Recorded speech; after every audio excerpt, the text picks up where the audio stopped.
Thank you for joining us, Yeah. and very excited to know about the Bootroom Collections journey so far, how you have had to readjust the business like many other brands have had to world over. So let's begin with a few words on the Bootroom Collection, Okay. the core essence of the brand, and how you have widened presence in the GCC. Okay. So Bootroom was created around about 18 months ago, just as an idea of bringing memorabilia to the Middle East. It wasn't out here, and like I couldn't find a local signed jersey. I say a local signed jersey, a jersey by a football player, which was a passion. So I had a few contacts in the UK that were able to help out, and we created the Bootroom collection, brought to Dubai. And fortunately, we had some contacts with Virgin Megastore who were really interested in the product, and they took it on in a small way initially to see how it worked within Dubai Mall of the Emirates. And we've now extended out to the GCC into Saudi Arabia, Bahrain, Qatar, and Kuwait. So there's a great opportunity for us to grow. What has happened is my background has been bricks and mortar retail. So when this pandemic happened, it's very difficult to change the mindset to become a online or e-com platform retailer, which I like the customer journey, I like the interaction, I like speaking to people about the brand. Whereas you can't do that on an online platform. You really need to tell the story through visuals there, and it's not a skill set that I have. So what we've done is we've really tried to speed up the process to get online and have that journey with Amazon, with Noon, and our own website, which we're going through at the moment, we're redeveloping. So how we get out into the GCC is now we're on these platforms which allow people to get out there, but also as well with the likes of Virgin, we're on their online platform. So that's how we've got out into the market. But it has been a change of mindset in most parts, just to become an online e-com retail leader rather than a bricks and mortar retail leader. Absolutely. In terms of markets, which are your biggest markets? Is it Saudi Arabia, UAE? So it's UAE at the moment, and that's where our focus has been. So we have all of the shop-in-shops. We work very closely with Virgin Megastore, so we're now in 6 of their stores within the Middle East, within the UAE. But we're also now in Saudi Arabia, we're in Bahrain and Qatar, and then we're looking at Kuwait next. So they're only small steps. They're our first steps as a small business just going out into the market, but we've got great support. So it's the Middle East at the moment. It's the UAE at the moment is the biggest. In other GCC countries also, are you partnering with Virgin Megastore or different shop-in-shop formats? Yeah, no, we're partnering with Virgin because they've been great since the beginning. They brought us on as a startup company, so they put some of their trust and belief into this product. So, we're not looking to do other things necessarily with other partners because they've been great to us so far. And there's a lot to be said for that. I think when you've got that trust and the relationship with people, a brand like that, who are big players in this market, is we want to grow with them and develop our brand. Because it's still only new, really. It's, with 18 months, it's still a new brand in development stages. And I'm sure within these 18 months, why 18 months? In the past 2-3 months, you've had to very quickly accelerate a lot of initiatives around digital transformation, because while Virgin Megastore is a very aspirational retail space, but footfall has been obviously low because malls were temporarily closed for a period of 1 month. And even now, I would assume that there's anxiety, there's less footfall, as well as consumers' attitude towards discretionary spend must have also changed. So how long did you take to sort of build that online presence in order to keep the engagement alive with your consumers? So we always had a strategy that we wanted to go online, but the funds and the capital within our small startup business just weren't there to be able to do everything at once. So it was always a work in progress, part of the strategy, a 3-year plan that we had, that bricks and mortar was always going to be first because it was our passion. And you have to, I think the customer also wants that as well, that they want to touch and feel this product. You buy this product online. Is it real? Is it genuine? Where does it come from? How can you speak to somebody about it? So that's why we always went for that first part, to build the reputation of the brand. What happened when the pandemic happened is we just had to accelerate the strategy from saying, look, we're now not going to continue to invest into the bricks and mortar piece, and that's all stopped. We now need to make sure that we accelerate the online, and how do we activate those quickly. Unfortunately, Dubai Mall and Noon as a partnership helped, because they created a shop-in-shop for Dubai Mall on Noon platform, and they moved very, very quickly, which helped retailers. So they did a great job, and we're now on there as a shop-in-shop within inside the Dubai Mall shop-in-shop. So we moved really quickly. It probably took us around about 2 weeks, 3 weeks after the lockdown to get everything in order to be able to share with the Amazons and the Noons of this world. And then also with our own website developer, who's based in the UK, for him to get a grip of what we needed to update on our own website. And we're probably there about, we've been launched now about 2 weeks. So it probably took us all in around about 5 weeks, which in the grand scheme of things is it's a huge round of applause to everybody who was involved, because if you go pre the pandemic, you couldn't launch a website in 5 weeks. You couldn't activate Amazon in 5 weeks. You couldn't activate Noon in 5 weeks. It would have taken a lot longer. So the thought process and the mindset for everybody from these changed. And so long as we had all of the content ready, we were able to go live. That's amazing. And many other businesses have similar stories around acceleration of their digital transformation plans. However, I'm sure you've incurred losses during especially March and April period. What kind of year-on-year decline did you see in percentage for your business? So we were hit massively because we are bricks and mortar, so they closed. So we were nearly 97% off year on year that we were down. We just couldn't. All of our platforms were shops, were stores in malls. So we lost all of our sales from it, and because our strategy wasn't online retailing, we didn't have that to fall back on. And some people will question, was it the right strategy? Did you do the right thing? But nobody could have predicted this. So hindsight would have been, is a great thing to look back at it and go, maybe you should have had a little bit of online presence. Yeah, we did. We have our own website, but we'd not really made it a focus. We opened, a store in Dubai Mall, the largest store in the largest mall in the world that we'd opened a store in. So it's where our capital went into, and it was a real success. And all of a sudden, somebody switched the lifeline off, and it was all gone. So yeah, we lost pretty much 97% versus where we were previous year. In fact, the sports memorabilia market, you did share some numbers. It stood at 27.5 billion currently. It stands at 27.5 billion currently, and estimated to grow to about 47.5 billion in 5 years' time. Now, I'm sure the pandemic has affected the industry badly. Have you had to have you had access to data towards downward prediction for the market as a whole?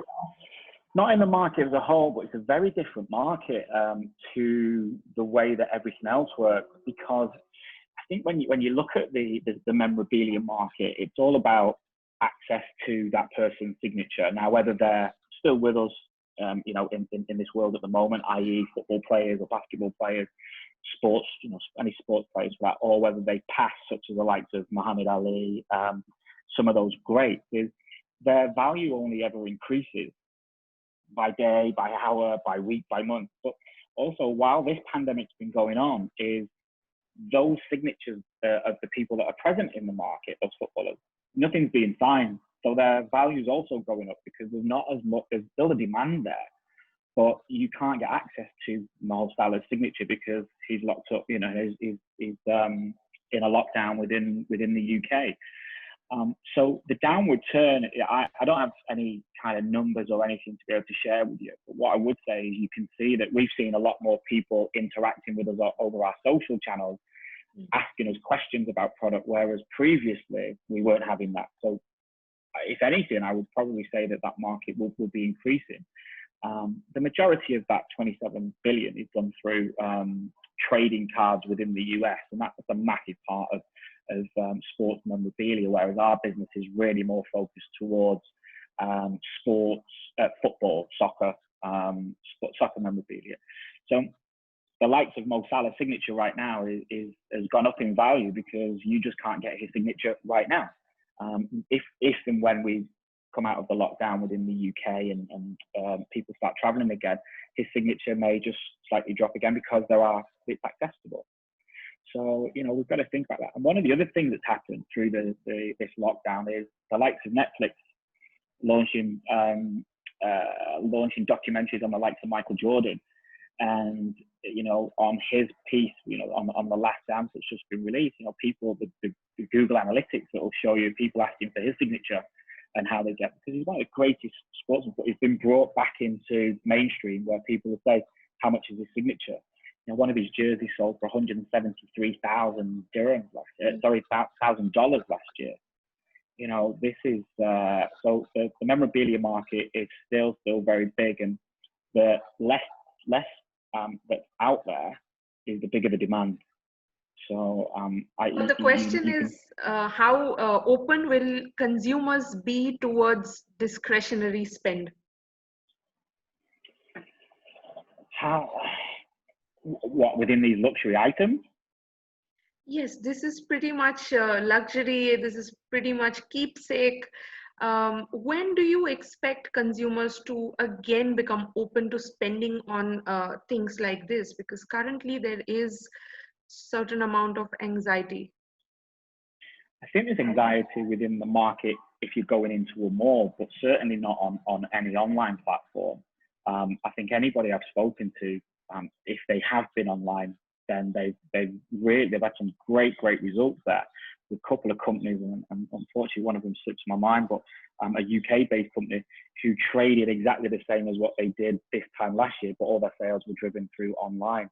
So in terms of a discretionary the spend, I think from an online platform, everything will have grown. But from the store's perspective, we know that it's been impacted.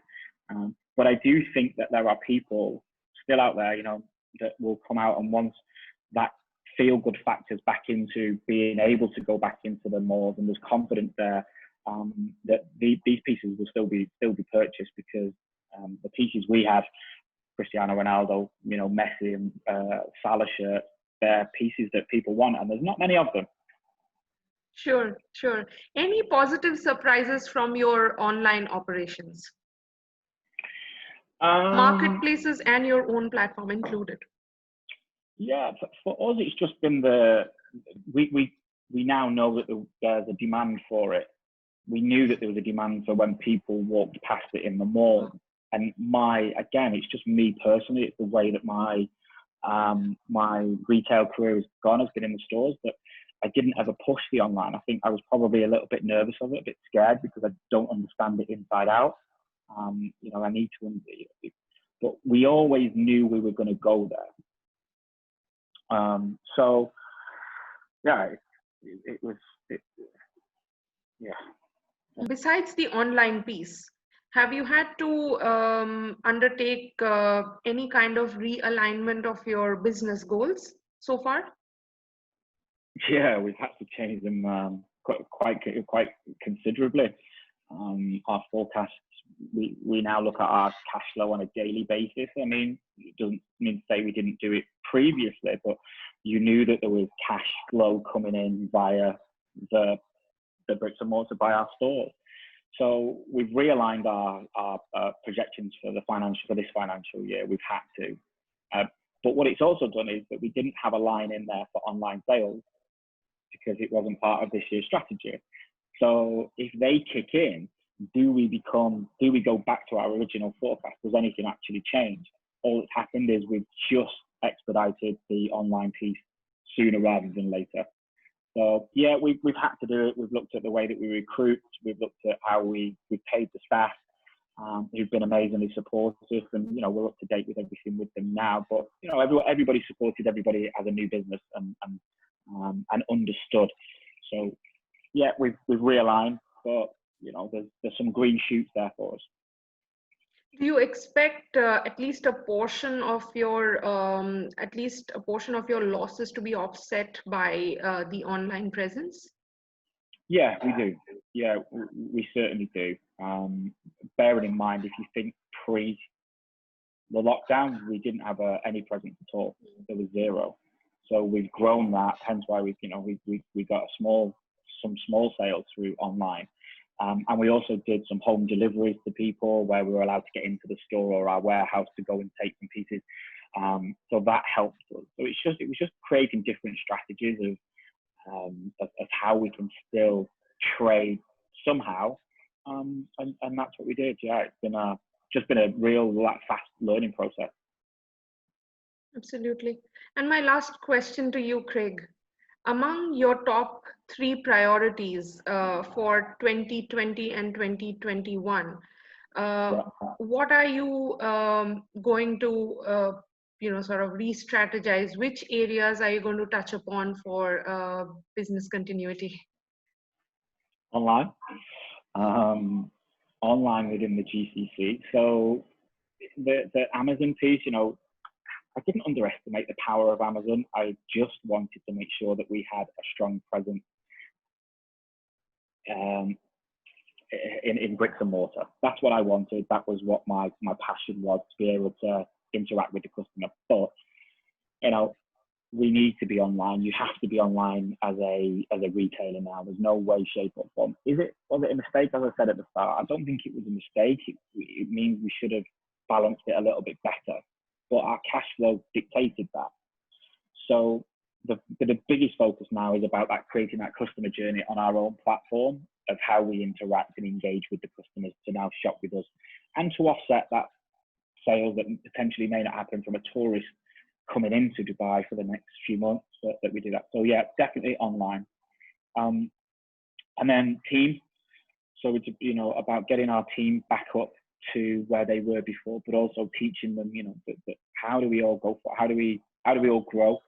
We've got a brand new team with us who, say brand new team, a team with us that some of them have been since day one. So 18 months ago, they were working in Virgin Megastore for us, or they've worked on our pop-up stores. But it's about bringing them on their journey because they're from all around the world. And we want them to grow with our business and become leaders within our own business over these next few years. And not many people get opportunities like that. So we want to be one of the first. We want to be one of the leaders and saying we bring our team on board with us and make them grow and coach them, develop them into the products that we've got. It's not an easy market to be in. Yes. You've got to understand. We've got people from, the boys are from the Philippines or India. Well, football's not their first sport. It's cricket or it's basketball. So trying to teach them sometimes about Mo Salah or Steven Gerrard or some of the heroes and legends that I know is, it takes time. So it's about a journey. So team is one. And then the third one is the development of the brand within the market and how we go into Saudi Arabia in a bigger way, because the memorabilia piece out there, we're asked all of the time to get it out. So it's just about more presence in the market. So 3 key things is going to be online. It's the development of the team, the coaching and direction, and then how we enter the GCC in a slightly larger way. So there are 3 priorities. Amazing. Thank you so much once again, Craig, for joining us today. Welcome. It was nice. It was great.